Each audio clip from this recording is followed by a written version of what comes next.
හොඳයි. පළවෙනි ගානට අපි ඉස්සෙල්ලාම යමු. පළවෙනි ගාන ඉතාමත්ම ලිහිසි ගානක්. ඒ නිසා ඔබට අපහසුාවක් නැතුව මේ ගාන හදා ගන්නට පුළුවන් වෙන්නේ නැති ගාන හොඳට කියවන්න සෑම විටම. හරිද? මේ ගාන කියන්නේ දෝලන වන වස්තුවක් තත්පර එකක කාලයක් තුල පූර්ණ දෝලන 50ක් සිදු කරනවා. ඒ කියන්නේ මොකද? තත්පර එකකදී සිදු කරන දෝලන ගණන කියලා කියන්නේ කෙලින්ම එකෙන් අර්ථ දැක්වෙන්නේ සංඛ්‍යාතේ. ඔය අර්ථ දැක්වීම ඔළුවේ තිබුණ නැත්නම් තේරෙන්නේ නැහැ ගාන නේද? එහෙනම් අර්ථ දැක්වීම හරියට අපේ ටූල්ස් ටික අපි ගාව තියාගන්න ඕනේ. එහෙනම් මේ වෙලාවේදී කියන්නේ f සමාන 1ට t නේ. t කියලා කියන්නේ දෝලන කාලාවර්තය. එහෙනම් අපිට ලස්සන්ට මෙතන එනවා උත්තරය 5 හර්ට්ස්. උත්තරේ නෙමෙයි ඇත්තටම සංඛ්‍යාතේ තමයි 5 හර්ට්ස් කියලා කියන්නේ. පළවෙනිම හොයන්න කියන්නේ දෝලන කාලාවර්තයනේ t ව. එහෙනම් මේ වෙලාවේදී 1ට t සමාන වෙනවා 5 හර්ට්ස් වලට. හර්ට්ස් කියන්නේ s ඍණ 1. එහෙම ලියන්නත් පුළුවන්. එහෙනම් t සමාන 1ට 5යි. තත්පර වලින් ඒකක එනවා ඊට පස්සේ තත්පර 0.2යි. දෝලන කාලාවර්තය තමයි මුලින්ම හොයන්නේ කියලා තිබ්බේ. ඊට පස්සේ මොකක්ද හොයන්නේ කියලා තියෙන්නේ කෝණික ප්‍රවේගය. කෝණික ප්‍රවේගය හොයනකොට තේරුම් ගන්න අපි දන්න සමීකරණය තමයි 2π බෙදීම ඔමේගා. මොකද හොයාගත්තනේ t ව tත් එක්ක ඔමේගා සම්බන්ධ වෙන්නේ කොහොමද? 2π බෙදීම ඔමේගා. කාට හරි එහෙම ගැටලුවක් තියෙනවා නම් t මට වැරදි උත්තරයක් ආවද දන්නේ නැහැ කියලා. එහෙනම් f ක සමීකරණය ගන්න. f කියන්නේ මොකද්ද? ඔමේගා බෙදීම 2π. හරිද? එහෙනම් f ට 5 හර්ට්ස් දාලා ඒකෙන් ඔමේගා හොයන්නත් පුළුවන් කැමති විදිහට. හරි? මේ වෙලාවේදී මම එහෙනම් ඔමේගා උක්ත කරොත් එන්නේ 2π බෙදීම 0.2යි. සුළු කරපුව මං එනවා 10යි 5 කියලා. ඔන්න ඒ 31.4යි රෙඩ් ඩිස් රින් එක. මොකද 5 කියන්නේ 3.14නේ. ඔන්න ওই විදිහට අපිට ගන්නටත් පුළුවන්. දැන් පළවෙනි ගාන ලේසි නේද? රයිට්. හොඳයි. ඒතර ඔබට දෙවෙනි ගානත් ඒකම දෙන්න ඇති. දෙවෙනි ගානේදී ටිකක් හිතන්න තියෙනවා මේ ගාන. හරිද? බලමු මේ ගානේ හිතන්න තියෙන එක තමයි මේ ෆිසික්ස් වල තියෙන ලස්සනම දේ. හිතන්න තියෙනවනේ. අපි හිතන්න තියෙනකොට අපි ඕනම ගැටලුවක් දිහා නිර්මාණකාරීව බලන්න පුරුදු වෙනවා. එතකොට දැන් මෙතන ගත්තොත් සිරස් හෙලික්සිය දුන්නක කෙලවරකට ඈඳා ඇති අංශුවත් සමතුලිත පිහිටුමේ. එහෙම කිව්ව ගමන් රූප සටහනකට යමු. මේ වැඩිපුර දේවල් කියන්න ඕනේ නැහැ. කියෝ ඉන්න ගියොත් සමහරට ප්‍රශ්නේ නොතේරෙන්නත් පුළුවන්. හරිද? හැබැයි අඩුවෙන් කියවලා වැරදිට ඇඳ ගන්නත් එපා රූප සටහන. මොන දැන් මුලින්ම කියන්නේ සමතුලිත පිහිටුම ගැන විතරනේ. ඉතින් සමතුලිත පිහිටුම ගැන විතරයිම මැදගන්න. හරි? දැන් මේ තියෙන්නේ දුන්නකට එල්ලුවා දුන්නකට තියෙන දුනු නියතයක්. ඔන්න ස්කන්ධයක් එල්ලුවා ස්කන්ධය m කියලා ගත්තා. ඔන්න දැන් සමතුලිත පිහිටුම. මේ තියෙන්නේ එහෙනම් සමතුලිත පිහිටුම. ඔච්චරයි මට ගානින් කියවලා ඇඳ ගන්න පුළුවන් උනේ. දැන් ආයෙ ගානට යනවා. මොනවද කියන්නේ? සමතුලිත පිහිටීමෙන් 0.12 මීටර ප්‍රමාණයක් විස්ථාපනය කර නිශ්චලතාවයෙන් මුදාහරු ලබයි. දැන් මෙතන ඉඳලා කැමති නම් ඉහළට නැත්නම් පහළට. තන්තු අදින්නත් පුළුවන්. එහෙම නැත්නම් තෙරපිමට ලක් කරන්නත් පුළුවන්. දැන් මෙතන ඉඳලා පහළට 0.12 මීටර ප්‍රමාණයක් මෙයාව මේ විදිහට ඇදීමකට ලක් කරලා බලන්න නිශ්චලතාවයෙන් නේද නිදහස් කරන්නේ. නිශ්චලතාවයෙන් නිදහස් කරනවා කියලා කියන එකේ තේරුම අපි දන්නවා එහෙනම් මෙතනින් නිරූපණය වෙන්නේ කෙලවරක්. මේ අපි දන්නවා සරල අවලම්බයක දෙකෙලවර ප්‍රවේග ශුන්‍යයි. මැද තමයි උපරිම වෙන්නේ. හරිද? එහෙනම් දෙකෙලවර ශුන්‍යයි කියලා කියන්නේ මේ එක කෙලවරක්. උපරිම විස්ථාපනය දක්වා ගෙනලා තමයි මේ අතහැරලා තියෙන්නේ. කෙලවරකින් පටන් ගන්න. ඒ කියන්නේ කොසයින් ආකාරනේ සමීකරණය ලියුවොත් අපි දන්නවා මේක. කොසයින් ආකාර සමීකරණයක් තමයි මෙයාගේ චලිත සමීකරණය ආවනම් එන්නේ. බලන්න දැන් එහෙනම් මෙයා අනිවාර්යෙන් මෙයා යනවත් එත්තේ අනිත් පැත්තට කොච්චරද 0.12 මීටර ප්‍රමාණය යනවා කියලාත් මම දැන් දන්නවා. හරිද? ගාන කියවමු ළමයි. ගාන කියවදී කියනවා තත්පර දෙකකට පසුව එහි විස්ථාපනය 0.12 මීටර වන අතර තත්පර දෙකකට පස්සේ ඔන්න ආයෙත් 0.12 මීටර විස්ථාපනය. එක්කෝ මේ වස්තුව මෙතන තියෙන්න පුළුවන් නැත්නම් ආයෙ නැවත මෙතනම තියෙන්න පුළුවන්. ඇයි? තත්පර දෙකකට පස්සේ කියන්නේ කේන්ද්‍රයේ ඉඳලා සමතුලිත පිහිටුමේ ඉඳලා තියෙන දුරනේ විස්ථාපනය කියන්නේ. ඒක 0.12 මීටර. දැන් ළමයි වරද්ද ගන්න එපා. මෙයාගේ විස්ථාපනය කිව්වහම සමහර ළමයි හොයනවා.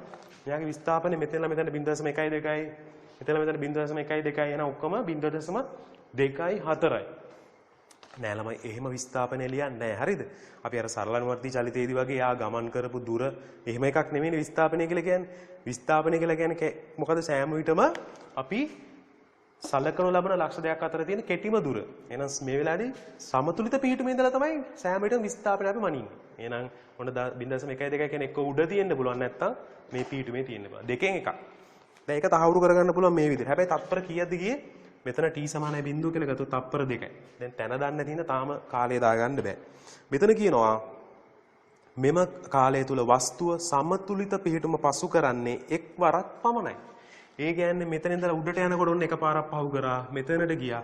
ආයෙ පහළට ඇවිල්ලා මෙතනට එන්න විදියක් නැහැ. ඒතකොට දෙපාරක් සමතුලිත පිහිටුම පහු කරනවා. ඒ කියන්නේ එහෙම වෙන්න බෑනේ. එහෙනම් පිහිටුම කොතනද? මෙතන තමයි දෙවෙනි පිහිටුම තියෙන්නේ. එහෙනම් මේ වෙලාවේදී කාලය තත්පර 2යි ළමයි. හරිද? දැන් මෙයා සම්පූර්ණ දෝලනයක් ඉවර කරාද? ඒ කියන්නේ මෙතනින් පටන් අරන් මෙතනට ගිහිල්ලා ආයෙ නැවත මෙතනටම ආවොත් නේද ළමයි? අපි කියන වටයක් සම්පූර්ණ වුණා කියන. මෙතන ඉඳලා මෙතනට මෙන්න ඕනේ. එතකොට තමයි කලාව 360ක් වෙන්නේ. එහෙම නැත්නම් වටයක් සම්පූර්ණ වෙන්නේ. වටයක් සම්පූර්ණ වෙලා නැහැ. ඒ කියන්නේ පැහැදිලි ලෙසම දෝලන කාලාවර්තයෙන් අර්ධයක් මේ තියෙන්නේ. අපි දකින්නේ මේ තප්පර 2යි කියන්නේ මුළු වටයක් ගිහිල්ලා යන්න ගත වෙන කාලයෙන් භාගයක්. එහෙනම් අපිට බය නැතුව ලියන්න පුළුවන් මෙතන දෝලන කාලාවර්තය කීයයි කියලාද? t සමානයි 2 වැඩි කිරීම 2. ඒ කියන්නේ තත්පර කීයද? 4යි කියලා එනවා. හරිද? ඕක දැන් අපි මුලින්ම දන්නවා අපි.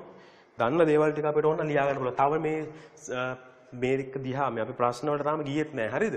මේක දිහා බැලුවොත් අපිට නිකම්ම ලියන්න පුළුවන් විස්තරය කීයද? විස්තරය 0.12 මීටර. දැක්ක ගමන් තේරෙනවා. විස්තරය එච්චරයි නේ. ওই ටික අපිට පුළුවන්. දැන් අපි බලමු ගානේ මොනවද අහන්නේ. ගානේ අපෙන් අහන්නේ මුලින්ම right විස්තරය. පළවෙනි එක විස්තරය අහන උත්තරේ හරි. දෝලන කාලය. ළමයි අපි උත්තර අරන් තියෙන ඊට පස්සේ සංඛ්‍යාතය. සංඛ්‍යාතය කියන්නේ මොකද්ද? සංඛ්‍යාතය කියන්නේ අපි දන්නවා 1 යට දෝලන කාලය. ඒ කියන්නේ 1 යට t. අපි t හොයාගත්තා වෙන 1 යට 4. ඒ කියන්නේ 0.25 හර්ට්ස් කියලා තමයි එන්නේ. 0.25 හර්ට්ස්. ඊළඟට අපිට හොයන්න තියෙන්නේ කෝණික ප්‍රවේගය. කෝණික ප්‍රවේගය හොයන්න පුළුවන් මෙන්න මේ සමීකරණේ. right? කෝණික ප්‍රවේගය අපිට හොයන්න පුළුවන් t සමානයි 2π බෙදීම ඔමේගා වලින් ගත්තොත් එහෙනම් ඔමේගා කියන්නේ 2π බෙදීම t. ඒ කියන්නේ 5 බෙදීම 2ක් කියලා තමයි. ඒ t ට 4ක් දාපු ගමන් කැපිලා යනවා. ඒතර 5 බෙදීම 2යි. ඒ කියන්නේ අපි දන්නවා 3.14 දෙකෙන් බෙදුනම 1.5යි 7යි රැඩ්ඩෙස් ඍණ 1. ඔන්න ඔය ආකාරයට මේ ගානත් හදන්න පුළුවන්. දැන් බලන්න ළමයි සංකීර්ණයිද? ගාන මුලින් බලනකොට අපිට නිකන් හරි සංකීර්ණයි වගේ. හැබැයි අපි ගාන හරියට දැන් මම මේ ගියපු පියවර පිළිබඳ හොඳට අධ්‍යයනය කරලා බලන්න. හරිද? මේ ගාන මම මුල් වතාවට හදනකොට මේ විදිහටම තමයි හදන්න උත්සාහ කරන්නේ. ආයි නැවත අලුතින් මට ගානක් හම්බුණත් මෙන්න මේ විදිහට තමයි මම මගේ ක්‍රමයක් හදාගෙන තිනවා සෑම විටම ගානකට. නමුත් ඒ ක්‍රමය සෑම විටම ඊටාත්ම නිවැරදි ක්‍රමයක් වෙන්නත් ඕනේ. ඊටාත්ම ඉක්මනින්. ඒ කියන්නේ මට හැකි ඉක්මනින් හදාගන්න පුළුවන් ක්‍රමවේදයක් වෙන්නත් ඕනේ. මම හදාගත්තු ක්‍රමවේදය අපේ සිලබස් එකේ අපි අහලා තියෙන කාලයට වඩා වැඩියෙන් යනවා නම් ඒතර අපිට ඒක පාඩුවක් වෙනවා. හරිද? දැන් MCQ එකක් අපිට මිනිත්තු 2කින් හදන්න කියලා තියෙනවා නම් අපිට ඒකට මිනිත්තු 2මාරක් යනවා නම් අපිට ඒක පාඩුවක් වෙනවා. අපි උත්සාහ කරන්න ඕනේ මේ සීමාව ඇතුලේ ඉන්න. හරිද? ඒක නිසා උත්සාහ කරන්න හැම වෙලාවම තමන්ගේ ක්‍රමවේදය පොඩ්ඩක් වෙනස් කරලා නිවැරදි ක්‍රමයක් තියනවාද කියලා බලන්න. සෑම විටම මේක අවසන් කාලෙදී කරන්න ඕන දෙයක් නෙමෙයි. විභාගයේ ආසන්නයේ තියලා කරන්න ඕන දෙයක් නෙමෙයි මේක. විභාගය අපි සාමාන්‍ය අපි උසස් පෙළ පටන් ගන්නකොටම අපි කියනවානේ අත්හදා බැලීම් කරලා බලන්න. හරිද? අපි ගොඩක් වෙලාවට අත්හදා බැලීම් විදියට කරන්නේ විවිධ ගුරුවරු මාරු කරන එක විතරයි. හරිද? අපිට තේරෙන්නේ නැහැ කීකේ විවිධ ගුරුවරු මාරු කිරීම කර එවැනි අත්හදා බැලීම් කරනවා උසස් පෙළ විභාගයේ දක්වාම. ඒක තමයි අපි කරන එකම වැරද්ද.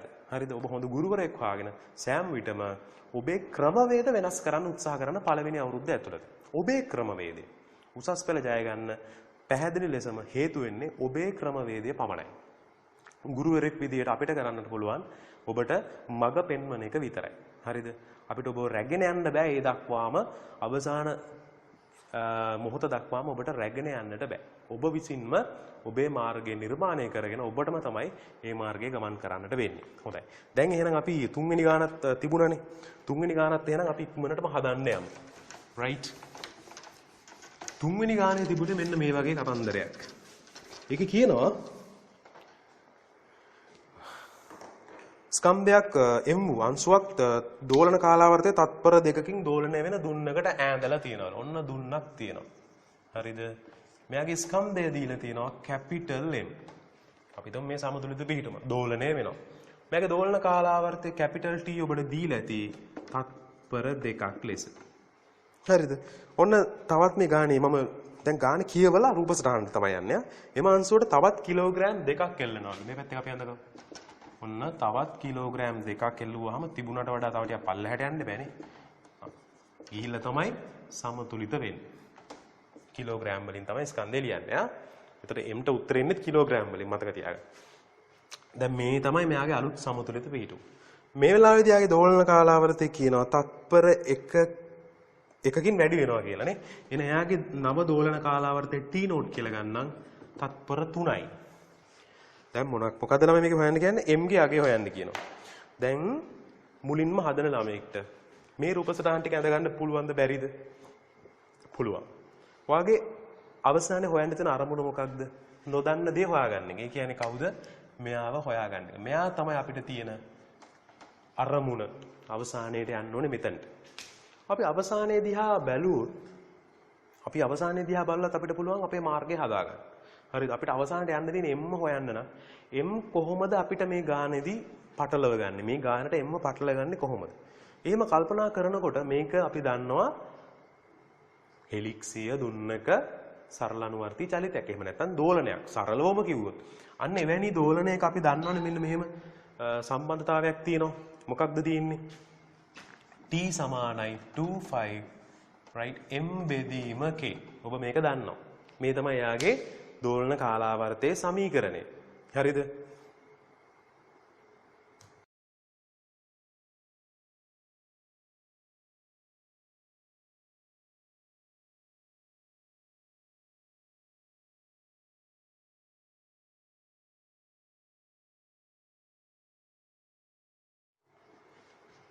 හරිද? මේක තමයි එයාගේ දෝලන කාලාවර්තයේ සමීකරණය. දැන් එතකොට මේ වෙලාවේදී වෙන්නේ මෙන්න මෙහෙම සංසිද්ධියක්.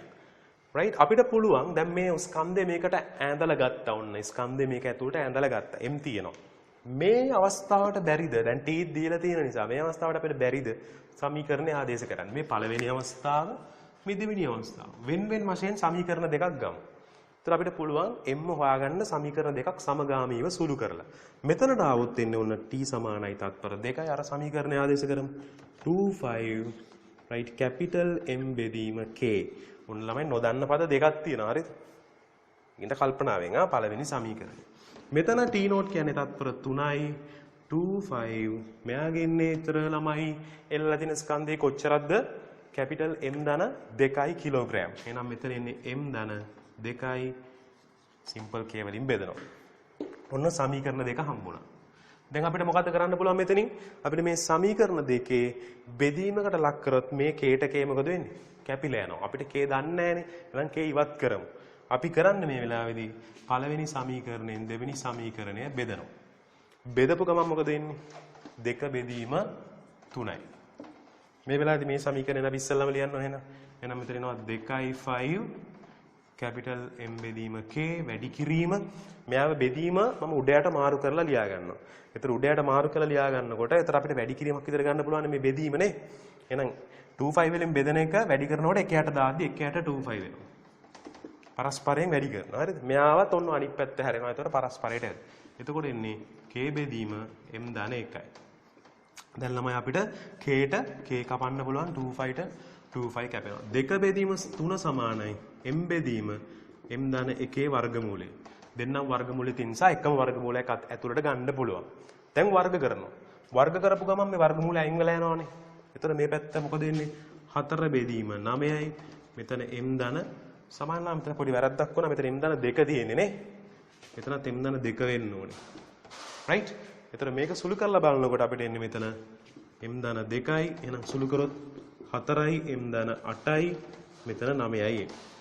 මේක සුළු කරලා බලන්න මෙතනින් එන්නේ ඔබට 5යි m සමානයි 8යි. එහෙනම් m ගේ අවසානයේදී උත්තර එනවා. මෙතන ලියාගමු m සමානයි 5 බෙදීම සමාන 8 බෙදීම 5නේ.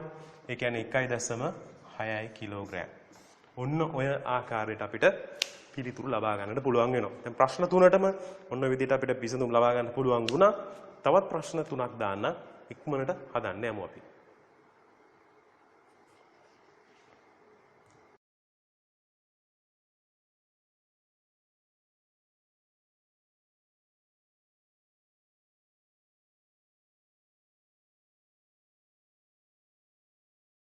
හොඳයි අපි ඊළඟ ගණන් කිහිපය දක්වා යමු වෙමු. ඔබට දීලා තිබිච්ච පළවෙනි ගාන එහෙම නැත්නම් හතරවෙනි ගාන වෙන්නේ අපි දැන්ට ගණන් තුනක් සාකච්ඡා කළ අවසන් මේ හතරවෙනි ගානේදී ඔයගලන්ට කියනවා සරල අනුවර්ති චලිත දෙන වස්තුවක් එහි දෝලන කේන්ද්‍රයෙන් 8 සෙන්ටිමීටර විස්ථාපන වෙද්දී ත්වරණය දීලා තියෙනවා. මේක ලේසි. මේක ලොකුවට හිතන්න දෙයක් නැහැනේ. එතකොට අපිට දීලා තියෙනවා දෝලන කේන්ද්‍රේ ඉඳලා විස්ථාපනය කොච්චරද සෙන්ටිමීටර 8යි.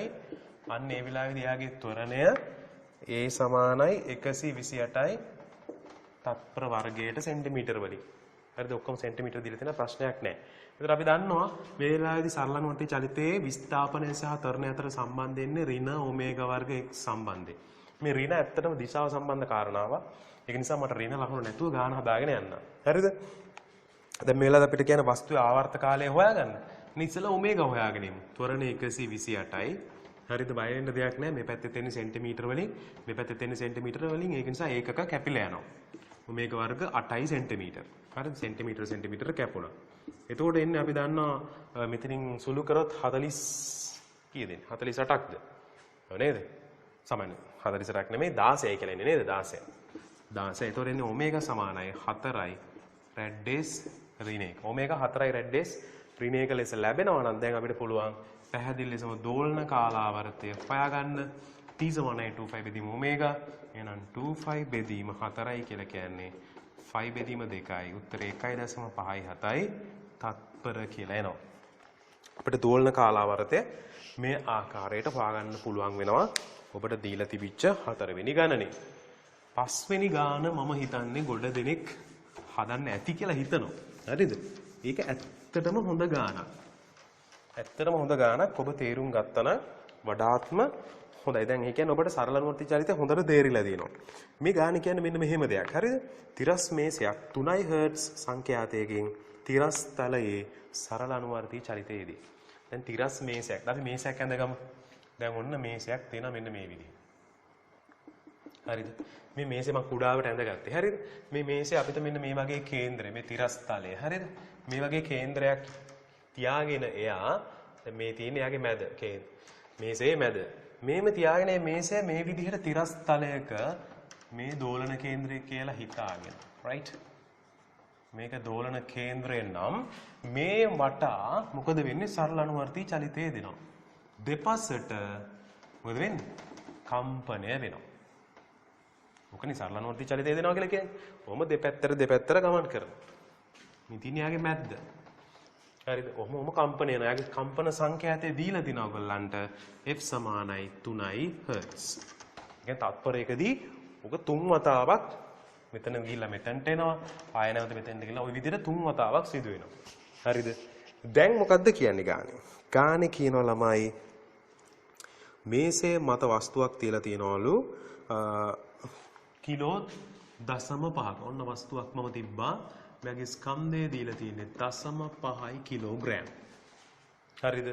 ওই විදිහට දීලා මොකද කියන්නේ? එයාගේ ඝර්ෂණයක් ගැන කියනවා. මොකද්ද ඝර්ෂණයක් ගැන කියන්නේ? ඝර්ෂණ සංගුණකය μ සමානයි. හරිද? μ සමානයි 0.72යි කියලා කියනවා. කොහොම තමයි කියන්නේ? දැන් මොකද හොයන්න කියන්නේ? වස්තුව මේසේ මත ලිස්සා නොයාම සඳහා මේසේ චලනය විය හැකි උපරිම විස්තරය. ඒ කියන්නේ ඔබට හොයන්න කියන්නේ ළමයි මෙන්න මේ කැපිටල් ලේවල්. මෙතනලා මෙතනට තියෙන දුර. එයාගෙත් මොකද්ද? උපරිම අගය. උපරිම සමායන අපිට මෙතනට A කියලා ගන්න බෑනේ. x වල උපරිම අගය තමයි ගන්න කියන්නේ. නෑ මම කලින් දාපු විදිය හරි නේද? කලින් දාපු විදිය තමයි හරි. කලින් දාපු විදිය හරි කියන්නේ ඇයි? x වල උපරිම අගයට තමයි අපි විස්තරය කියලා කියන්නේ. විස්තරයටත් යන්න පුළුවන් උපරිම අගය තමයි මේ වෙලාවේදී හොයන්න කියන්නේ. හරිද? x වල උපරිම අගයට අපි විස්තරය කියලා කියන්නේ. විස්තරයේ උපරිම අගය. ඒතර ඒක හොයන්න අපි මොකද්ද කරන්නේ? කල්පනා කරන්න තමයි තියෙන්නේ. හොඳට කල්පනා කරලා බැලුවොත් දැන් බලන්න ළමයි හොයන්න තියෙන එකෙන්නේ මම කිය අරමුණ හදා ගන්න ඕනේ කියලා. ඒවනම් හොයන්න තියෙන්නේ. මේ මැක්ස් කියන එක පොඩ්ඩකට අපි අමතක කරමු.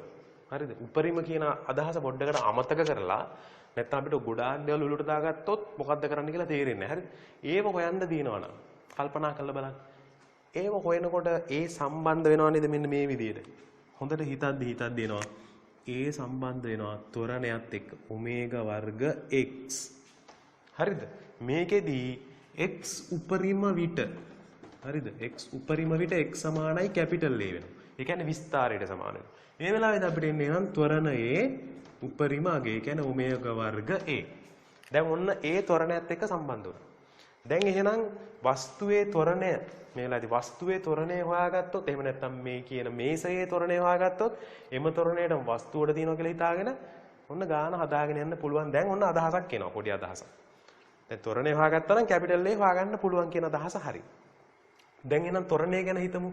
මේ මේසය මේ කේන්ද්‍රයේ වටා මෙහෙම මොනවද වෙන්නේ සරල අනුවර්ති චලිතය යෙදෙනකොට අපි දන්නවා මැදදී ත්වරණය ශුන්‍යයි. කෙලවරේදී තමයි. ඒ කියන්නේ විස්තරයේදී තමයි. එහෙම නැත්නම් විස්ථාපනයේ උපරිම තැනදී තමයි යාගේ ත්වරණය උපරිම වෙන්නේ ළමයි. ත්වරණය උපරිම වෙන්නේ. හරිද? එතකොට තමයි මෙන්න මේ සම්බන්ධය මෙතනට එන්නේ. ඒ මැක්සිමයිස් වෙනවා. එහෙනම් ඔමේගා වර්ග A කියලා එනවා. දැන් ළමයි සම්බන්ධය හරියන්නේ තාම හැබැයි A වල උපරිම කියන අදහසට ඔලුවට ආවේ නැහැ තාම. හරිද? හොඳයි. දැන් එහෙනම් ත්වරණයේ උපරිම අගයට එනකොට සමීකරණය මේකයි. දැන් මේ වෙලාවේදී මේසය මෙන්න කෙලවරට එනකොට දැන් හැබැයි මෙහෙම දෙයක්ත් තියෙනවා ළමයි. හරිද? මේ ත්වරණයේ දිශාව හැම වෙලේම වැදගත්. අපි කියලා තියෙනවානේ සරලනුවර්ති චලිතයේ යෙදෙනකොට සෑම විටම බලය යොමු වෙන්නේ කේන්ද්‍රයේ දිශාවට. බලය කේන්ද්‍රයේ දිශාවට යොමු වෙනවා නම් ත්වරණයේ දිශාවත් සෑම විටම කේන්ද්‍රයේ දිශාවට තමයි යොමු වෙන්නේ. ඒ කියන්නේ කේන්ද්‍රයේ ඉඳලා මේ මේසෙ මෙහෙට යනකොට එයා මන්දණය වෙනවා. හරිද? මේ පැත්තෙන් පටන් ගත්තී ආයේ ශුන්‍ය ප්‍රවේගයේ ඉඳලා මේ පැත්තට යනකොට උපරිම ප්‍රවේගයට එනවා. ඒ කියන්නේ මේ පැත්තට තමයි ත්වරණය වෙන්නේ. මේ පැත්තට යනකොට මන්දනය. හරිද? මේ මේසේ උඩ වස්තුව ලිස්සලා නොයන්න නම් මේ පැත්තට යනකොට වස්තුවත් මොකද වෙන්න ඕනේ? ඉබේම මන්දනය වෙන්න ඕනේ. මෙන්න මේ ත්වරණයෙන්ම මන්දනය වෙන්න ඕනේ. පැහැදිලිද මම මේ කියන එක? මේ වස්තුවත් මේ පැත්තට යනකොට මන්දනය වෙන්න ඕනේ. එතකොට ඒ වගේම මේ වස්තුව මේ මේසෙත් එක්කම අපි කියනවා සරල අනුවර්ති චලිතය එහෙම නැත්නම් දෝලනයේ යෙදෙන්න ඕන නම් මේසේ මේ පැත්තට ත්වරණය වෙනකොට මේ ත්වරණයෙන් වස්තුවත් එම ත්වරණයෙන්ම මෙහෙට ගමන් කරන්නට ඕනේ. කාරණා පැහැදිලිද? right. එහෙනම් සෑම විටම මේ මේසයේ ත්වරණයේ තියෙන කේන්ද්‍ර දිශාවට එහෙමනම් වස්තුවටත් තියෙන්න ඕනේ එම ත්වරණය මේ දිශාවටම තමයි. එහෙනම් වස්තුව මත ත්වරණය මේ දිශාවටමයි. ඒකත් මේකම තමයි. ඔමේගා වර්ග A. මම මැක්සිමයිස් කියලා මෙයාට දැම්මේ නැත්නම් මෙයාට මැක්සිමයිස් කියලා එකක් නැහැ නේ ළමයි. හරිද? ඒකම තමයි හැබැයි මේක. හරිද? මේසයට තමයි මැක්සිමම් ත්වරණයක් කියලා එකක් තියෙන්නේ.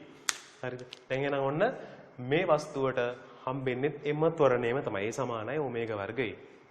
එයාගේ දිශාවත් කොහෙද එන? මේ පැත්තටමයි. කාරණාව පැහැදිලි. ත්වරණයේ දිශාව. දැන් එහෙමනම් කල්පනා කරන්න.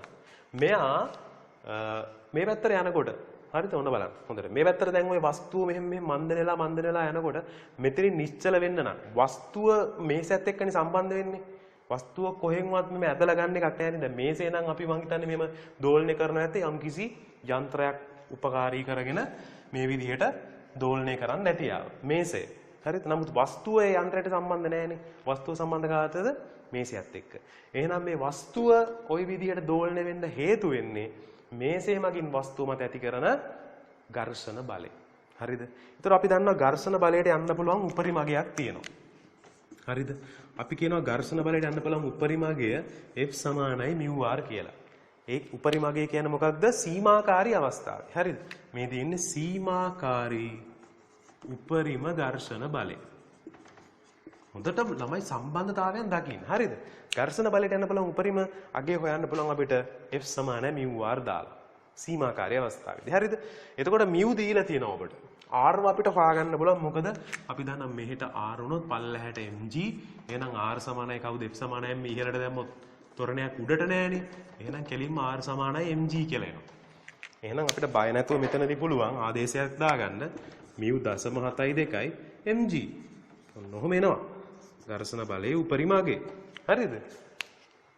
එතකොට අපි දන්නවා එහෙනම් මේ වෙලාවේදී මේ වස්තුව හරිද යන්න පුළුවන් උපරිම ත්වරණයක් තියෙනවා. උපරිම ඝර්ෂණ බලයක් මේ වස්තුවට තියෙනවා නම් ඊට වැඩිය මොකද වෙන්නේ? ඊට වැඩිය බලයක් මේ මත යෙදුනොත් මෙයාට දරා ගන්න බෑ ඝර්ෂණයට ඒක තියාගන්න බෑ. ඒතකොට මෙයා ලිස්සලා යන්න පටන් ගන්නවා. හරිද? උපරිම ඝර්ෂණ බලයක් තියෙනවා කියලා කියන්නේ මෙයාට තියෙන්න පුළුවන් උපරිම ත්වරණයක් තියෙනවා. හරිද? උපරිම ත්වරණයක් තියෙනවා. එහෙනම් මේ ත්වරණයට යන්න පුළුවන් උපරිම අගයක් තියෙනවා. එහෙම නැත්නම් මන්දනයට තියෙන්න පුළුවන් උපරිම අගයක් තියෙනවා. ඒකට හේතුව මෙයා නිශ්චලතාවයෙන්ම තියෙන්න ඕනේ. මේසයට සාපේක්ෂව මේ වස්තුව නිශ්චලවම තියෙන්න නම් අනිවාර්යෙන් මේ මේසේ මගින් මෙයා මත ඇති කරනවානේ බලයක් මේ ත්වරණය නිසා. ඒ බලය සෑම විටම ඝර්ෂණ බලයට සමාන වෙන්න ඕනේ. එහෙම නැත්නම් ඊට වඩා අඩු වෙන්න ඕනේ. හරිද? ඊට වැඩි අඩු වෙන්න ඕනේ. ඝර්ෂණ බලයට මේ ඒ මගින් නැති කරන. හරිද? මේ ත්වරණය එහෙම නැත්නම් මේ මන්දනය මගින් ඇති කරන බලය ඝර්ෂණ බලයට වඩා එක්ක අඩු වෙන්න ඕනේ. හරිද? එහෙම නැත්නම් ඝර්ෂණ බලයට සමාන වෙන්න ඕනේ. දැන් තේරෙනවද?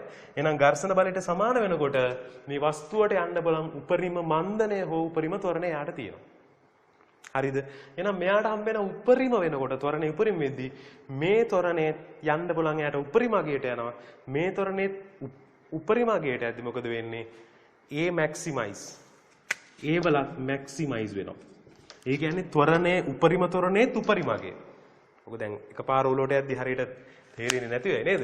ත්වරණය යන මේ අවස්ථාවේදී මම මෙතන තිබුණානේ මේ ත්වරණයටත් යන්න පුළුවන් උපරිම අගයක් තියෙනවා කියලා. මේ වස්තේ උපරිම ත්වරණය. අන්න එහෙම වෙනකොට ඔමේගා වර්ග වලත් උපරිම තැනට යනවා. අන්න ඒ වෙනකොට මොකද වෙන්නේ? ඒ වෙලාවේදී A වලට යන්න පුළුවන් උපරිම අවස්ථාව තමයි ලැබෙන්නේ. හරිද? කාරණා නිකන් ඔළුවෙන් ගිලිහුණාද දන්නේ නැහැ. හරියට තේරුම් ගන්න උත්සාහ කරන්න. හරිද?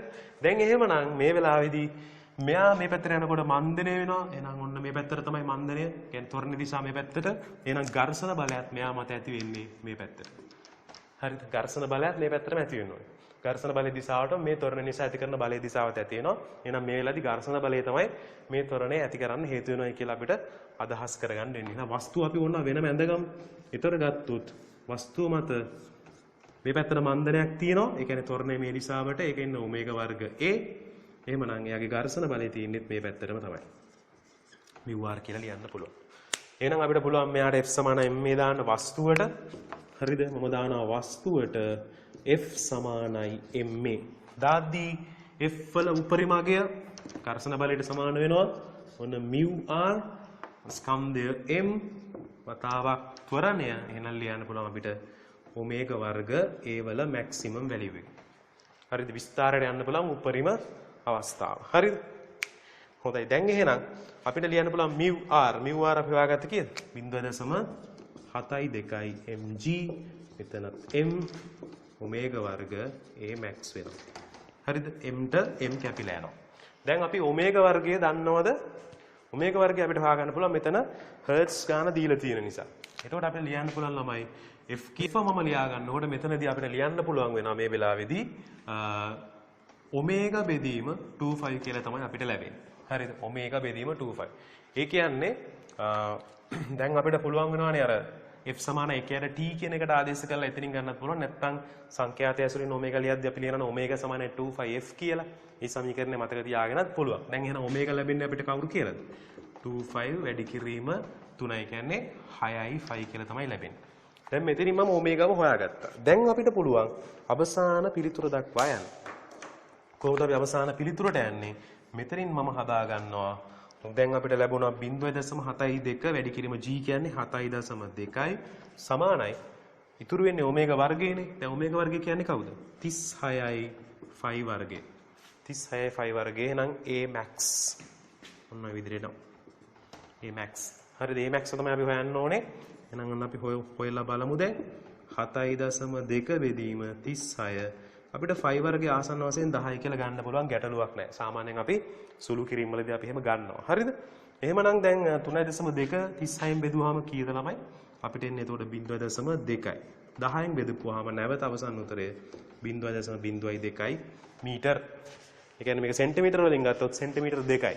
එහෙනම් මේසය මේ වෙලාවේදී දෝලණය වෙන්නේ උපරිම විස්තරයක් සහිතව සෙන්ටිමීටර 2ක. මීට වැඩි විස්තරයකට ගියොත් අනිවාර්යෙන් මෙයා වැඩි ත්වරණයකට යනවා. වැඩි ත්වරණයකටයි විස්තරය වැඩි වෙනවා කියලා කියන්නේ ත්වරණය වැඩි. හරි ත්වරණය වැඩි වෙච්ච එක මම මෙයාට වැඩි ත්වරණයකට යනවා. වැඩි ත්වරණයකට ගිය ගමන් ඝර්ෂණය ප්‍රමාණවත් නැහැ. මෙයා ඉස්සලා යනවා. අර දැන් අපි මෝටර් බයික් එකක් වුණත් වංගුවක් ගන්නකොට වැඩි වේගයකින් යනකොට මොකද වෙන්නේ? ඒතර ඝර්ෂණ බලය ප්‍රමාණවත් නැති වුණොත් ඊට පස්සේ ලිස්සලා යන්න පටන් ගන්නවා. හරිද? අන්න ඒ වගේ ඒකේ වැඩි වේගය වැඩි වෙනකොට කේන්ද්‍ර දිහාවට තියෙන කේන්ද්‍ර අභිසාරී බලය එහෙම නැත්නම් අපි ඕක concept එකක් ගොඩනගනවානේ. කේන්ද්‍ර අපසාරී බලය, කේන්ද්‍රයෙන් ඉවතර තියෙන බලය. ඒක වැඩි වෙනවා ඝර්ෂණ බලයට වඩා. එතකොට මොකද වෙන්නේ? මෝටර් බයික් එක ලිස්සලා යනවා. ඔන්න ඔයගේ concept එකක් තමයි උතන තියෙන්නේ. පැහැදිලිද? එහෙනම් ওই විදිහට අපිට පුළුවන් මේ ගාන මෙතනදී සුළු කරගන්න. අපි යමු දීලා තිබුණාම ඊළඟ ගානත් නේ. ඊළඟ ගානට එකත් හොඳ ගානක් ළමයි. හරිද? අපි ගානට ගියොත් මේ ගාන මම හිතන්නේ ඔබ හදපු ළමයා මේ විදිහට අවබෝධයක් ඇතුව හැදුවා නම් ගොඩක් වටිනවා ළමයි. හරිද? මම මුලදී ගාන ආරම්භ කරද්දී කිව්වා වගේම ඔබ සරල නුවණති චලිතේ මේ වෙනකොට හොඳට තේරුම් ගන්න තියෙනවා කියන කාරණා තමයි එතනදී පැහැදිලි වෙන්නේ. දැන් 7 වෙනි ගානට ගියොත් ස්කන්ධය 4 කිලෝග්‍රෑම් වන වස්තුවක් මගින් දුන්නත් සෙන්ටිමීටර් 16කින් ඇදෙනවලු. හරිද? මොකද්ද මේ කියන්නේ කියලා පොඩ්ඩක් බලමු. හරි දුන්නක් ඔන්නෝම ඇදෙනවා. මේ කියන්නේ එයාගේ ස්වභාවික දිග කියලා හිතමුකෝ. එතනින් එයා ඇදුනලු සෙන්ටිමීටර් 4ක්. 4ක් ඇදීමකට ලක් වෙනවා. අපි x කියලා ගමු ඒක. x0 ආරම්භක දිගනේ. ඔන්න දැන් සමතුලිත පිහිටුම. මේ තියෙන්නේ සමතුලිත පිහිටුම. මොකක්ද එළවලු තියෙන වස්තුව? ස්කන්ධය කිලෝග්‍රෑම් 4යි. හරි ගානට අපි තව කියවමු. ගාන කියවගෙන යද්දී මෙම දුන්නේහි 0.5 කිලෝග්‍රෑම් ස්කන්ධයක් සම්බන්ධ කර දුන්න ඇද මුදා හරිනු ලැබේ. තමයි බලන්නකොනේ. මෙම දුන්නේහි 0.5 කිලෝග්‍රෑම් ස්කන්ධයක් සම්බන්ධ කර. දැන් මේ ගාන කියවනකොට දැන් ඔන්න පොඩි ගැටලුවක් එනවා. මේ තියෙන පද්ධතියට 0.5ක් එල්ලනවා කියලාද කියලා තියෙන්නේ නැත්නම් මේ දුන්නට එල්ලනවා කියලාද කියලා තියෙන්නේ. තමයි ගාන හොඳට කියවුවොත් ගානේ කියන්නේ මෙම දුන්නේහි කියලා. එහෙම නැත්නම් ඔයාලට ගාන කියලා තිබ්බනම් මෙම පද්ධතියට 0.5 කිලෝග්‍රෑම් එකතු කර නැවත දෝලනය කරයි කියලා කිව්වනම් එල්ලලා තියෙන ස්කන්ධය වෙන්නේ 4යි අර 0.5 එකතු කරපුවාම කීයද? 4.5යි. නමුත් එහෙම නෙමෙයි කියන්නේ. ගානේ කියන්නේ මෙම දුන්නට ආයේ මේ දුන්න එළියට ගන්නවා වෙනම නිදහසේ. ඔන්න ඒකට ආයෙ එල්ලනවා 0.5 කිලෝග්‍රෑම්. ගාන නිකන් කරකෝල අතාරිනවා වගේනේ. දැන් ඔන්න මෙයා සමතුලිත පිහිටුමේ ඉන්නේ. දැන් මෙයාම සුළු විස්ථාපනයක් දීලා හරිත මුදා හරිනවලු. දැන් මොකද කියන්නේ? ඔන්න විදිහට ඇද මුදා හරි දුන්නේ ස්කන්ධය නොසලකිය හැකි නම් දුන්නේ ස්කන්ධය නොසලකා හරින්න පද්ධතිය ඇති කරන දෝලන කාලාවර්තය. දැන් ළමයි පද්ධතිය ඇති කරන දෝලන කාලාවර්තය. දැන් අපිට හොයන්න කියන්නේ මොකද? t1. මෙන්න මේ අවස්ථාවේදී t1. අපි බලමු අවසන් එක්කෙනාගෙන් හැමදේම හිතන්න ඕනේ. දැන් මෙයානේ අපි දන්නේ නැත්තේ. මං හැම වෙලෙම කිව්වා අවසානය ගැන හිතන්න. එතනින් තමයි අපි පොටක් පාදගන්නේ මේ ගාන හදන්නේ කොහොමද කියලා. ඒතර මෙතන දෙනවා ළමයි t සමානයි 25 m බෙදීම k. ඕකනේ අපි දන්න සමීකරණේ. දෝලන කාලාවර්තයක් කියපු ගම. එතකොට අපි මෙතනදී වස්තුව දැන් මේ දෝලණය වෙන්නේ 0.5 කිලෝග්‍රෑම් වලින්. එහෙනම් m 0.5 කියලා දන්නවා. 25 අපි දන්නවා ආදේශ කරගන්න පුළුවන්. k නේ අපි දන්නේ නැත්තේ. එහෙනම් අපි හොයාගන්න ඕනේ දුන්නේ දුරු නියතේ.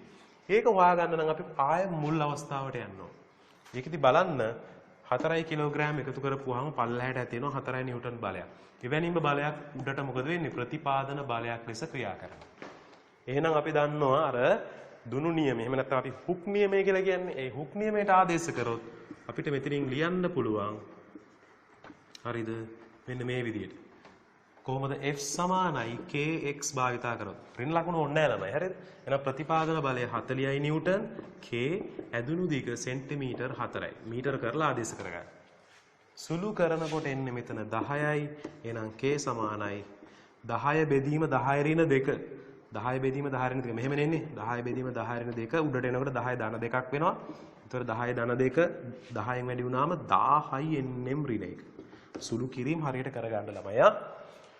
හොඳයි එහෙනම් එන්නේ මෙතන සුළු කරගත්තොත් k ගියාගේ 1000යි මට බය නැතුව ගිහිල්ලා මෙතනට ආදේශ කරා.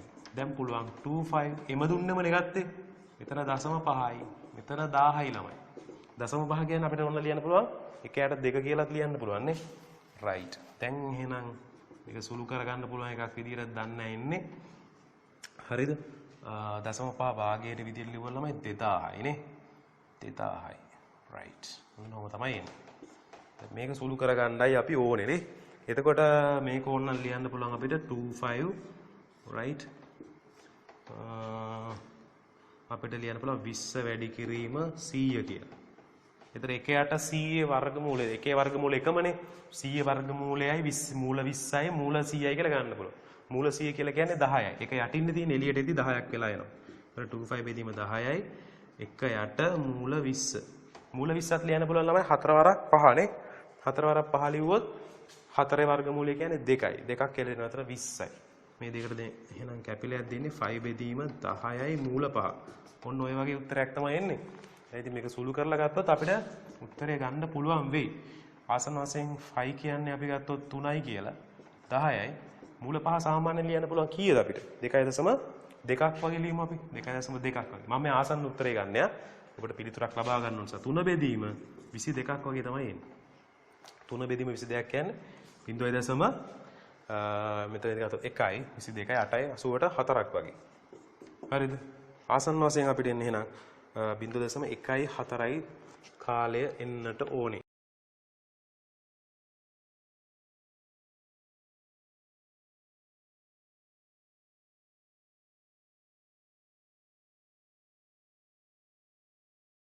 හොඳයි. මම තවත් අතිරේක ගණන් දෙකක් දුන්නා ඔයගොල්ලන්ට හදන්නට. මම ඒකත් දැන් සාකච්ඡා කරන්න උත්සාහ කරන්න. මේක ශක්තිය සම්බන්ධ කරලා තමයි මේ ගණන් දෙක දුන්නේ. අපි බලමු ගණන් හදන්න පුළුවන්ද කියලා. හරිද? මේකේ කියනවා දුනු නියතය ඔබට දීලා තියෙනවා. ඒ කියන්නේ මේක සරපිල දුන්නක්නේ. එහෙනම් සරපිල දුන්නේ ඔබට දුනු නියතය මෙහෙම දීලා තියෙනවා. k සමානයි 1.6යි 10 4ක්. right. එතකොට ඒකකත් එක දීලා තියෙනවා. එතකොට nm ඍණ එක. ස්කන්ධය දීලා තියෙන ඉල්ලලා තියෙන ස්කන්ධය 0.1 කිලෝග්‍රෑම්. එතකොට එහි මුළු ශක්තිය බාරයක් ඈඳුව විට එහි මුළු ශක්තිය 3.2 ජූල්. දැන් ඒ කියන්නේ මෙයා ඇදිලා යම් කිසි ප්‍රමාණයකට ඇදෙනවානේ. ඇදුනට පස්සේ මෙයාගේ ගබඩා වෙලා තියෙන ශක්තිය 3.2 ජූල් කියලා තමයි කියන්නේ. හොඳයි. එතකොට දුන්නේ දෝලන විස්තරය කොපමණද කියලා කියනවා. දැන් එහෙම කිව්වහම පොඩි ගැටලුවක් එනවා නේද? බාරයක් ඈඳුව විට එහි මුළු ශක්තිය 3.2 ජූල් වේ කියලා. දුන්නේ දෝලන විස්තරය. මේ ගානේ පොඩි ගැටලුවක් තියෙනවා ළමයි. එකපාර කිව්වහම පොඩි ගැටලුවක් එනවානේ. අපි ඉස්සෙල්ලා පොඩ්ඩක් මේ ගාන එක්ක ගාන වැරදි වෙන්නට ඕනේ. මේ මම ගාන දුන්න එක හොඳයි. ගාන වැරදි නම් අපිට වැරදි ගානක් කියලා තේරුම් ගැනීමේ හැකියාවක් තියෙනවා. දැන් අපි දන්නවා මේ ගබඩා වෙච්ච ශක්තිය පිළිබඳව හරියට ඒගොල්ලෝ පැහැදිලි කිරීමක් කරලා තිබුණේ නැහැ. දැන් මෙහෙම දුන්න මේකට අපි කියන්නේ සමතුලිත පිහිටුම කියලානේ. ඔන්න සමතුලිත පිහිටුම. මම ගානේ ගැටලුවත් ඔබට කියන්න.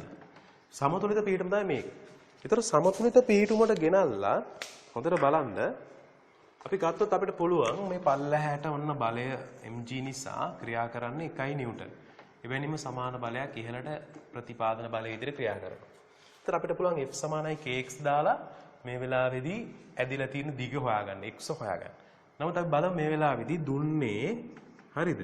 දුන්නේ ගබඩා වී ඇති ශක්තිය. පොඩ්ඩක් මේ පැත්තෙන් ලියා ගන්න නැතුව මෙහෙන් ලියා ගන්න. මේ පැත්තේ මට රූප සටහන ඇඳ ගන්න ඉඩ තියාගෙන. මම ලියන්න මේ මොහොතේදී දුන්නේ ගබඩා වී ඇති ශක්තිය. උඩට කල්පනා කරමු අපි ආ.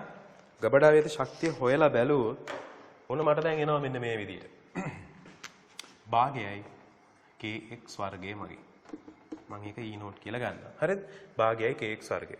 දැන් ප්‍රශ්නේ තියෙන්නේ භාගයයි kx වර්ගය කියලා කිව්වහම මෙතන මේ අපිට x හොයාගත්තේ නෑ අපි. නමුත් අපිට මෙහෙම දෙයක් කරන්න පුළුවන්. අපිට පුළුවන් භාගයයි kx ඔහොම ලියාගත්තොත් ආය x එළියෙන් ලියා ගන්නත් පුළුවන්.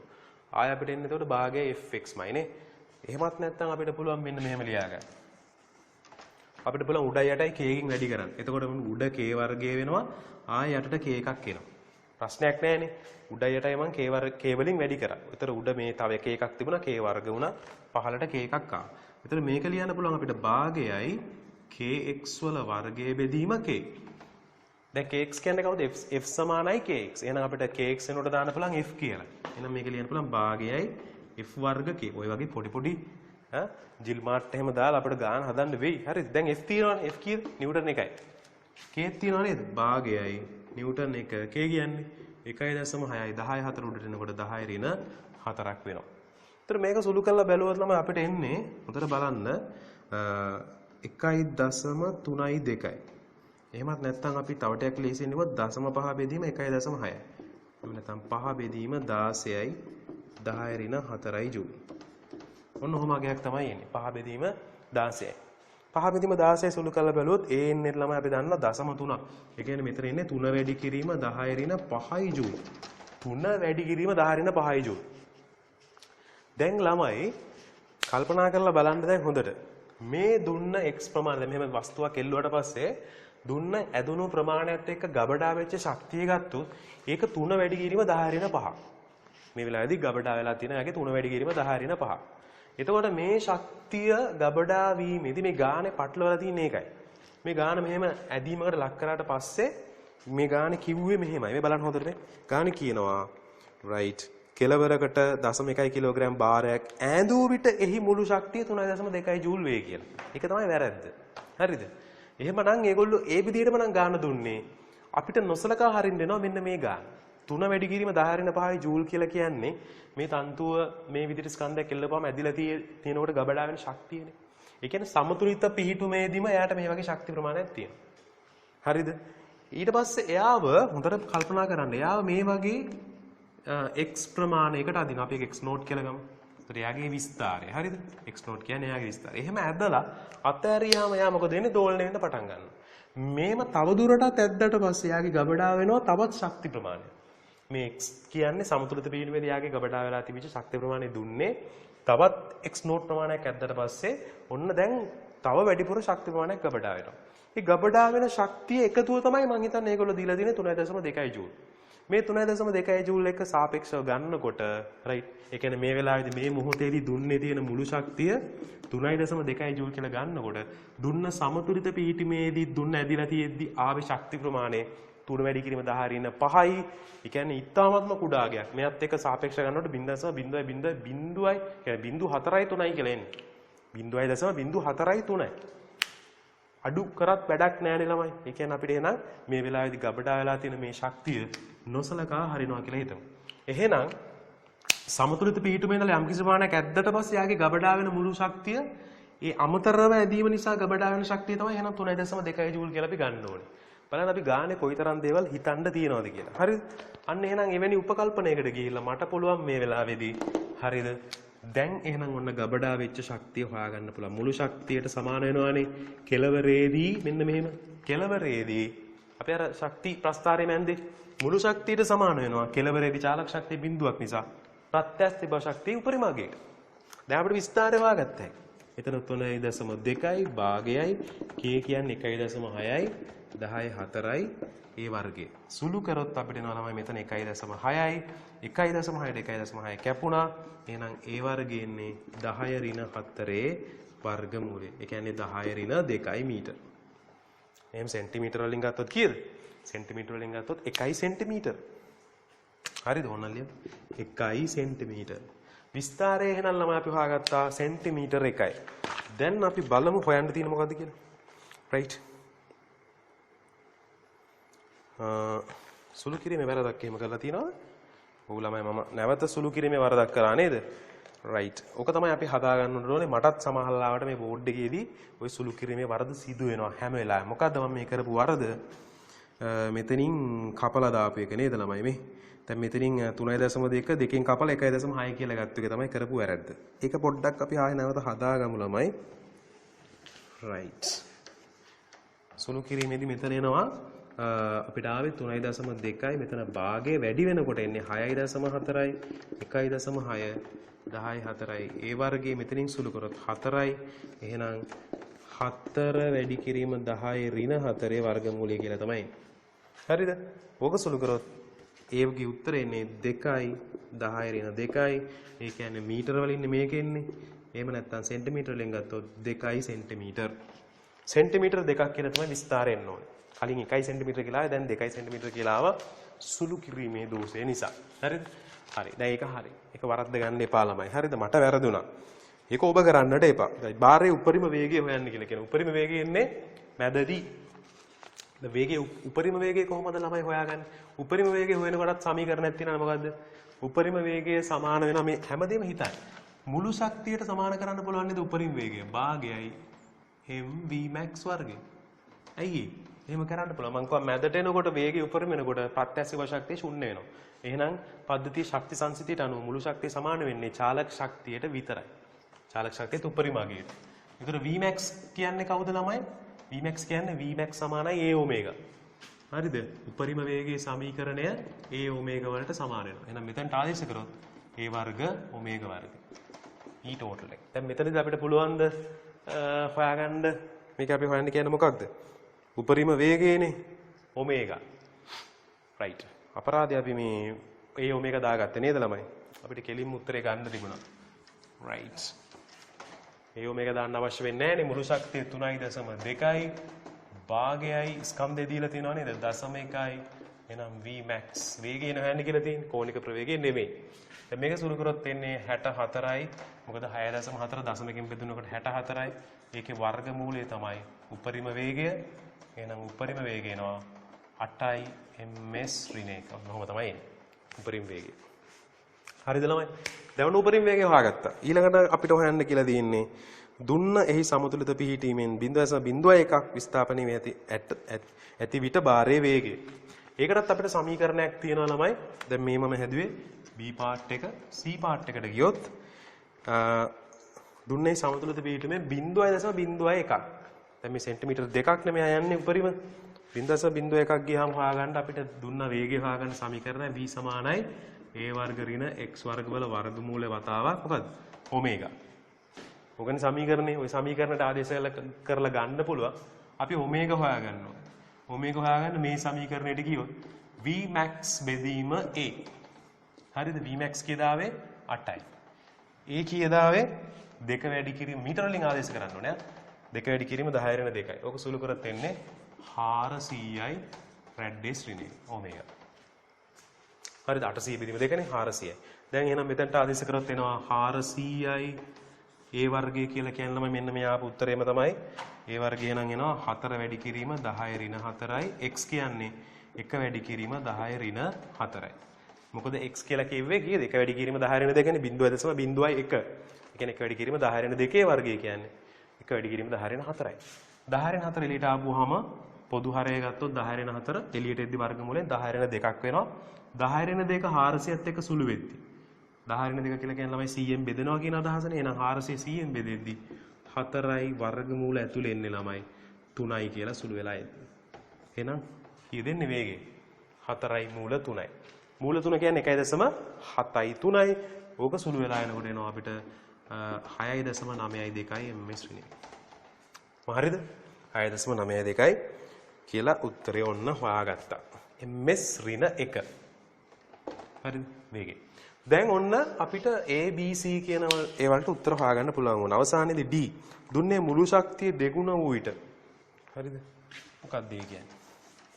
දුන්නේ මුළු ශක්තිය දෙගුණ වෙනකොට මොකක්ද හොයන්න කියන්නේ? දෝලන විස්තරය කොපමණද කියලා. දැන් මුළු ශක්තිය දෙගුණයක් වෙනවා. ඒ කියන්නේ 6.4යි ජූල් වෙනවා.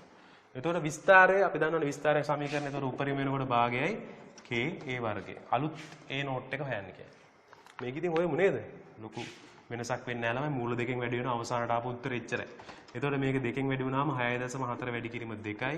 k කියන්නේ කී 2.6යි 10යි 4යි a නෝට් වර්ගය. කෙටි ක්‍රම වලින් හොයන්නත් පුළුවන්. රයිට්. අපි මේ විදිහටම හොයාගමු. 4 වැඩි කිරීම 2 බෙදීම 10 4 වර්ගමූලය. 4 ගත්තොත් වර්ගමූලය 2යි 10 ගත්තොත් 100යි 10 4 සුළු වෙලාදී 10 2යි කියන්නේ 100යි. එතන එනවා මූල 2යි. එතකොට එන්නේ ළමයි 0.02යි මූල 2යි මීටර. ඔන්න මූල 2 කියලා කියන්නේ කීයද ළමයි? 1.414නේ. එතකොට සෙන්ටිමීටර වලින් ඔක ලිව්වොත් එහෙම 2යි මූල 2යි සෙන්ටිමීටර. එතකොට මූල 2යි කියලා කියන්නේ 1.4 කියන්නේ 2.8යි 2.8යි සෙන්ටිමීටර. සෙන්ටිමීටර 2.8ක් වගේ තමයි එන්නේ. හරිද? ඔන්න ඔය වගේ පිළිතුරු ටික අපිට හොයාගන්නට හැකියාව ලැබෙනවා. හොඳයි ඔය තමයි අපි හොයාගත්තු විදිය දුන්න අතිරේක ගානේ අවසන් ගානට ඉක්මනට යමු ළමයි අපි. තව ගානක් දුන්නනේ මම ඔයගලන්ට හදන්න කියලා ශක්තිය සම්බන්ධ කරලා නේ. ඒතකොට මේ දෝලන සම්බන්ධ ගණන් හදනකොට පොඩ්ඩක් අපහසුයි මොකද අපි යාන්ත්‍රයේද අවසන් කරලා ඉන්නේ. ඒක නිසා මේ ගොඩක් සුළු කිරීම කරන්න පුළුවන් වෙන විදිහට ගණන් දෙයි. ශක්තිය සම්බන්ධ කරලා. තේරුම් අරන් හදුවා නම් හරි. හරිද? මෙතන කියන්නේ ස්කන්ධය 0.1 කිලෝග්‍රෑම් වල ලක්ෂීය වස්තුවක්. විස්තරය 0.1 මීටර වන සරල නුවති චලිතයකදී. මම අර කිව්වා වගේ ඉක්මනට ළමයි රූප සටහනක් ඇඳගමු. right. විස්තරය දීලා තියෙනවා කීයද? 0.1 මීටර. හරිද? මම නිකන් මේක ගත්තේ හැබැයි දුන්නක් විදියට එහෙම කියලාත් නැහැ. හරිද? කමන්නේ අපි දුන්නක් විදියට ඇඳගත්තා. වස්තුව දෝලන කේන්ද්‍රයේ පසු කරන විට එහි චාලක ශක්තිය දීලා තියෙනවා. ඒ කියන්නේ චාලක ශක්තිය උපරිමගේනේ දෝලන කේන්ද්‍රය පහු කරද්දී ඒක කීයද 8 වැඩි කිරීම 10^3යි ජූල්. හරි. වස්තුවේ කාලාරම්භ කෝණය දීලා තියෙනවා. ඒ කියන්නේ ෂයි එක දීලා තියෙනවා. අංශක 45. ඕක රැඩ් වලින් ලියාගත්තොත් කීයද ළමයි? 5 බෙදීම 4යි. 5 කියන්නේ අංශක 180යි. 4ෙන් බෙදුවාම අංශක 45 වෙනවා. 5 බෙදීම 4යි. හරිද? මොකද සාමාන්‍ය සමීකරණ වලදී අපි ෂයි ලියන්නේ 5 වලින් රැඩ් වලින් ලියන්නේ. හරිද? right. ඊළඟට ඊට පස්සේ කියනවා කාලාරම්භ කෝණය එහෙම සලකලා එහි චලිතය නිරූපණය කරන සමීකරණය ලියන්න. චලිතය නිරූපණය කරන සමීකරණය මොකද? x සමානයි a sin omega t ධන ෂයි. හරිද? දැන් මේ ගානේ පටන් ගන්න තියෙන කාලාරම්භ කෝණය කොච්චරකින්ද? අංශක 45කින් තමයි පටන් ගන්න තියෙන්නේ. ඒ කියන්නේ කෙලවරකින් පටන් ගන්න තියෙන ළමයි. දැන් මේ සයිනාකාර ලියුවොත් පටන් ගන්න ඕනේ මෙතනින් t සමාන බිඳුව කියලා පටන් ගන්න ඕනේ මෙතනින්. හරිද? මෙතනින් පටන් ගන්න නැතුව කාලාරම්භ කෝණයක් තියෙනවා කියලා කියන්නේ හරියටම කොච්චරකින්ද? කෙලවරෙන් තමයි පටන් ගන්න. ඒ කියන්නේ කාලාරම්භ කෝණයක් එයාට තිබිලා තියෙනවා. කෙලවරකින් හරි එහෙම නැත්නම් අතරමැදි තැනකින් හරි කොහේ හරි තැනකින් තමයි පටන් ගන්න තියෙන්නේ. ඒක ප්‍රශ්නයක් නෑ ළමයි. හරිද? හරි කෙලවරකින් පටන් ගත්තා නම් ඇත්තටම එන්න ඕනේ කාලාරම්භ කෝණය අංශක 90යි කියලා. කෙලවරකින් පටන් ගත්තා නම්. කෙලවරකිනුත් නෙමෙයි පටන් ගන්න තියෙන්නේ මේ මැද තැනකින්. විස්තරය 0.1යිනේ. ඒ කියන්නේ මේ අතරමැදි තැනකින් තමයි පටන් ගන්න තියෙන්නේ. එතනින් පටන් ගන්න තමයි මෙහෙම දෝලණය වෙන්න පටන් ගන්න තියෙන්නේ. හරි?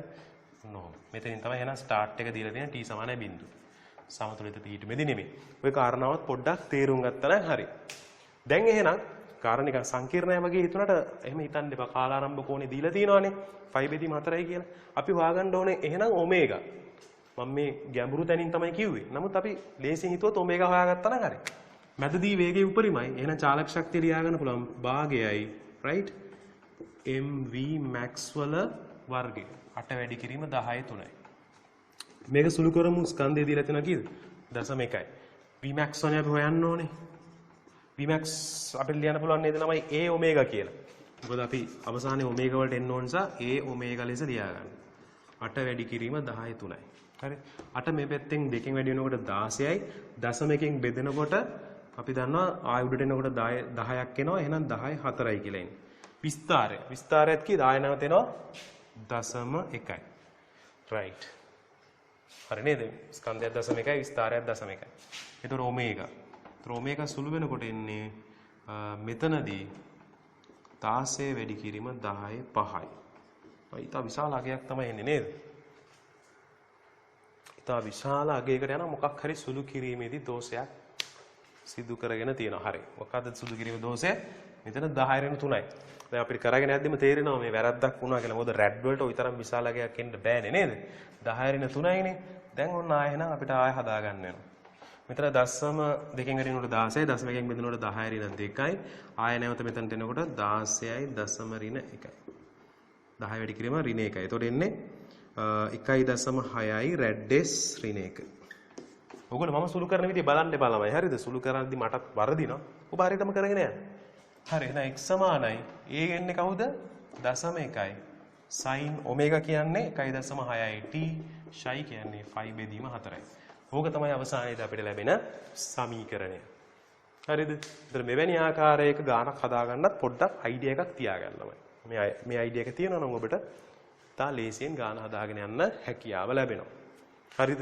ඔන්න ඔය විදිහට තමයි එහෙනම් සරලනුවර්ති චලිතේ මට පාඩම අවසන් කරන්න වෙන්නේ ගණනය කිරීම ඔක්කොම සියල්ලම කරාට පස්සේ අපි නැවත හමු වෙමු තරංග චලිතයත් එක්ක අපි සරලනුවර්ති චලිතේ පදනම් කරගෙන තරංග ගොඩනගන්න උත්සාහ කරනවා ඊළඟට.